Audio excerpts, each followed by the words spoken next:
Hello मेरे प्यारे भाइयों, स्वागत है आपका 10th क्लास के इस एमसीक्यू सीरीज के अंदर, जहां पे हम 2026 के लिए हर चैप्टर से एमसीक्यू लेकर के आते हैं और आपका पढ़ाई हम कर सकते हैं बिल्ड। लेकिन आप जरा 10 मिनट रुक जाइएगा तो आप ऐसे ऐसे क्वेश्चन को सॉल्व कर पाएंगे जो डायरेक्ट आपको बोर्ड एग्जाम के अंदर देखने को मिल जाएगा। आइए शुरुआत करते हैं। 1 से 50 तक हमने क्वेश्चन को लगा दिया है, 1 से 50 तक हमने लगा दिया है, जाकर के प्ले लिस्ट में आप देख सकते हैं। 51 नंबर प्रश्न क्या कह रहा है कि भारतीय लोकतंत्र में सत्ता के विरुद्ध जन आक्रोश किस दशक में प्रारंभ हुआ?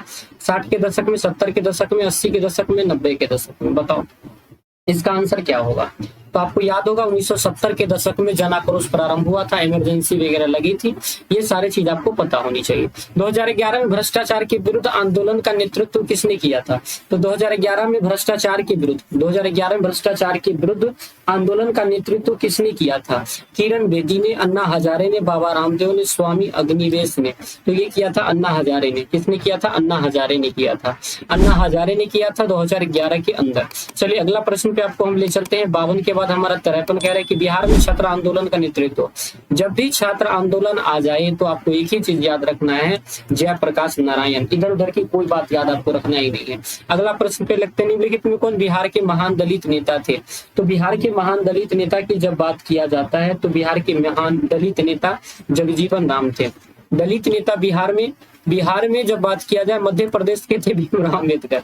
भीमराव अम्बेडकर कहाँ के थे? मध्य प्रदेश के थे। ये एमपी महू मध्य प्रदेश के रहने वाले थे। लेकिन बिहार के कौन थे? जगजीवन राम थे। महेंद्र सिंह टिकैत किसान यूनियन के नेता थे। 54 के बाद 55 चिपको आंदोलन का प्रारंभ किसके द्वारा किया गया था? तो चिपको आंदोलन का प्रारंभ किसके द्वारा किया गया था? महिला के द्वारा, छात्र के द्वारा, मजदूर द्वारा, किसान द्वारा। तो आप लोगों को पता है कि पेड़ से कौन लिपट गया था? तो सर महिलाएं लिपट गई थी। कौन लिपट गए थे? महिलाएं लिपट गई थी सर। अगला प्रश्न की ओर हम आपको ले चलते हैं। 56 नंबर क्वेश्चन कह रहा है कि चिपको आंदोलन निम्नलिखित में से किससे संबंधित है?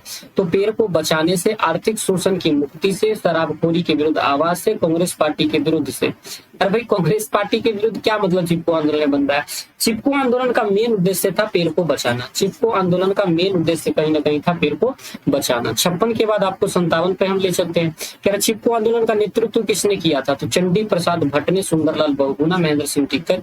ये सब कुछ नहीं होगा, ये सब कुछ नहीं होगा। आपको सबको पता है सुंदरलाल बहुगुणा ने चिपको आंदोलन का नेतृत्व किया था। अगला प्रश्न, चिपको आंदोलन का मुख्य उद्देश्य क्या था?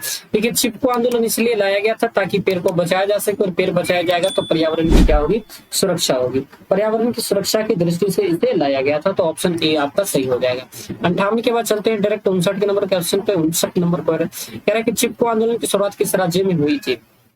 तो देखिए चिपको आंदोलन की जो शुरुआत हुई थी उत्तराखंड के अंदर हुई थी। कहाँ हुई थी चिपको आंदोलन की शुरुआत? उत्तराखंड में हुई थी। उत्तराखंड के अंदर हुई थी चिपको आंदोलन की शुरुआत, याद रखना उत्तराखंड के अंदर हुई थी। बिहार, मध्य प्रदेश, छत्तीसगढ़ ये सब झूठी बातें हैं। 60 नंबर बिहार भारतीय किसान दिवस कब मनाया जाता है? भारतीय किसान दिवस अगर आपसे पूछा जाए कि कब मनाया जाता है तो एक ऑप्शन बी है जो उधर साइड पड़ता है, लेकिन मैं यहीं पे लिख देता हूँ 25 दिसंबर। बताओ अब क्या होगा? 20 दिसंबर, 22 दिसंबर, 23 दिसंबर या फिर 25 दिसंबर? तो किसान दिवस, और वो भी बिहार का नहीं, भारत का किसान दिवस कब मनाया जाता है? तो आपको याद रखना है 23 दिसंबर को। कब मनाया जाता है? 23 दिसंबर को भारतीय किसान दिवस के रूप में मनाया जाता है। अब अगला प्रश्न पे हम आपको ले चलते हैं। अगला प्रश्न हमारा कह रहा है कि 16वीं लोकसभा का चुनाव किस वर्ष हुआ? 16वीं लोकसभा चुनाव किस वर्ष हुआ था? इसका उत्तर देना है। 16वीं लोकसभा चुनाव 2014 में हुई थी। किसमें हुई थी? 2014 के अंदर हुई थी 16वीं लोकसभा चुनाव। अगला अगला अगला अगला कह रहा है डॉक्टर मेघा पाटेकर घनिष्ठ रूप से किससे जुड़ी हुई थी? तो मेघा पाटेकर जो थी वो नर्मदा बचाओ आंदोलन से जुड़ी हुई थी। मेघा पाटेकर जो थी नर्मदा बचाओ आंदोलन से जुड़ी हुई थी। नर्मदा घाटी परियोजना किस राज्यों से संबंधित है? तो नर्मदा घाटी परियोजना किस राज्य से संबंधित है? मैंने एक ही बार बता दी, गुजरात, महाराष्ट्र और मध्य प्रदेश। ये कई बार हमने बताया है कि याद रखना, एक है गुजरात, एक है महाराष्ट्र और एक है मध्य प्रदेश। ये है, ये आपका याद रखना है, गुजरात, महाराष्ट्र और मध्य प्रदेश। MJM याद रखना है। क्या? MJM, महाराष्ट्र, गुजरात और मध्य प्रदेश। नर्मदा घाटी परियोजना किस राज्य से संबंधित है? गुजरात, महाराष्ट्र और मध्य प्रदेश। अगला प्रश्न पे चलते हैं जो कि हमारा है 63। ताली विद्रोह आंदोलन निम्नलिखित में से कहाँ प्रांत से शुरू हुआ था? बिहार, यूपी, आंध्र प्रदेश, तमिलनाडु। तो ताली विरोधी आंदोलन कहाँ से शुरू हुआ था? आंध्र प्रदेश से शुरू हुआ था। और कहाँ से हुआ था? आंध्र प्रदेश से हुआ था। आंध्र प्रदेश से। कहाँ से हुआ था? आंध्र प्रदेश से हुआ था तारी विरोधी आंदोलन हमारा। अगला प्रश्न पे हम ले चलते हैं आपको 63 के बाद 64 नंबर प्रश्न पे ले चलते हैं। तारी विरोधी आंदोलन निम्नलिखित में से किस प्रांत में शुरू किया गया था? तो तारी विरोधी आंदोलन बिहार में, यूपी में, आंध्र प्रदेश में, तमिलनाडु में। अभी तो हम बताए हैं तारी विरोधी आंदोलन निम्नलिखित में से किस प्रांत में शुरू किया गया था? तो आंध्र प्रदेश में। शायद 2 बार क्वेश्चन आ गया। 64 के बाद हम आपको ले चलते हैं 65 नंबर प्रश्न की ओर। क्या कह रहा है? किस राज्य में हिंदी को राष्ट्रभाषा बनाने के विरुद्ध आंदोलन की शुरुआत हुई थी? तो हिंदी के किस राज्य में हिंदी को राष्ट्रभाषा बनाने के विरोध में आंदोलन शुरू किया गया था? तो वो तमिल था। कौन था? तमिलनाडु। और आज भी देख रहे हैं कि कितना झगड़ा चल रहा है इसको लेकर के। अगला प्रश्न है कि दलित वर्ग को समाज के एक गरिमापूर्ण स्थान दिलाने का प्रयास किसने किया था?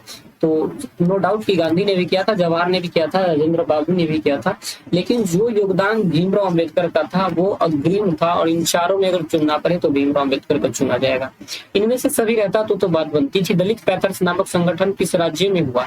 तो दलित पैंथर्स जो है आपको सबको पता होगा, ये महाराष्ट्र के अंदर था। ये कहाँ का था? तो सर महाराष्ट्र के अंदर का दलित पैंथर्स वगैरह था।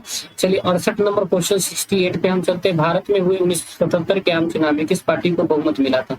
1977 के आम चुनाव में किस पार्टी को बहुमत मिला था? तो आपको याद रखना है जनता पार्टी को मिला था। किस पार्टी को मिलता? जनता पार्टी को मिला था। भारतीय जनता पार्टी थी, उसी को मिला था। अगला प्रश्न चलते हैं 69। नर्मदा बचाओ आंदोलन संबंधित है क्या चीज से? पर्यावरण से, शिक्षा से, भ्रमण से, उर्वरक से। तो आप सबको पता होना चाहिए ये चीज क्या चीज से संबंधित है? तो ये पर्यावरण से संबंधित है। नर्मदा बचाओ आंदोलन जो था ये क्या चीज से संबंधित है? पर्यावरण से संबंधित है। अगला प्रश्न बताइएगा 69 के बाद 70 नंबर प्रश्न होगा। यार बताते रहना, चैनल को लाइक शेयर सब्सक्राइब करते रहना। भारत में पहली बार गैर कांग्रेसी सरकार कब बनी थी? भारत में पहली बार गैर कांग्रेसी सरकार कब बनी थी आपको बताना है। इसका उत्तर 1975, 77, 89 या फिर 91। तो अभी मैंने आपको बताया था 1977 के अंदर जेपी पार्टी ने यानी भारतीय जनता पार्टी ने जीता था।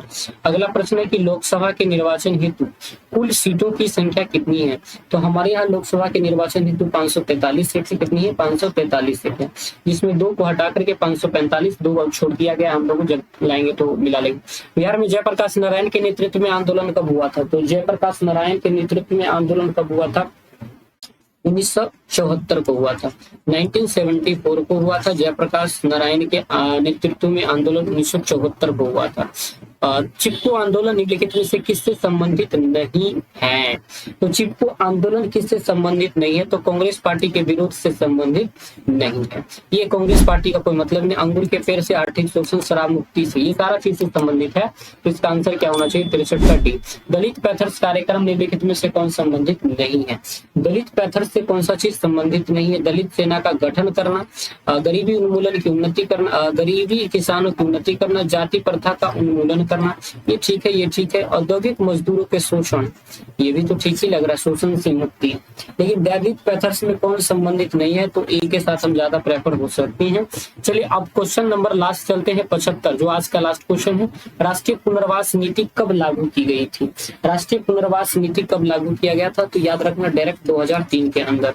राष्ट्रीय पुनर्वास नीति कब लागू किया गया था? 2003 के अंदर। अब बताओ 50 से 75 तक हमने 25 क्वेश्चन को बनाया है।